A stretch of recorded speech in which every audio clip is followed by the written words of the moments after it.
Hey guys, welcome back. Today we're going to be working on fixing this deteriorated expansion joint here in this garage. We've got a concrete floor against this brick wall.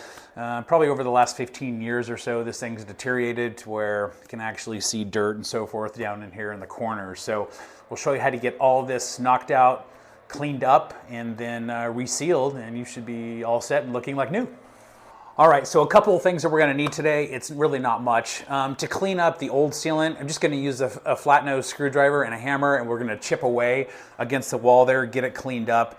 And then when we get it all vacuumed out with a shop vac, we're gonna use backer rod. So backer rod is basically, it's just a tubular styrofoam that what you can use to actually stick down into the hole. It'll fit down there, pretty compact.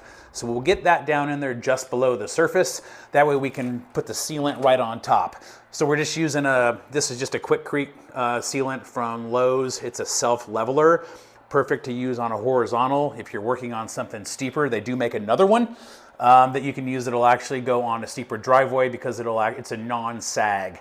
This here, if you try to use it on a steep angle, it might just run all the way down and run out. So if you're working on something flat, this is the one to use. Or there's other brands out there as well, but this is a good one that I've used in the past. Here is the quick, easy steps on how to clean this up. First of all, just use a flat nose screwdriver, chip away the old sealant. Once you do that, you can go ahead and take a shop vac and get it all cleaned up. And then also apply any sand. Just use any sand just to fill in the gap so the backer rod does not sit in too deep, and that way you don't have to use more sealant.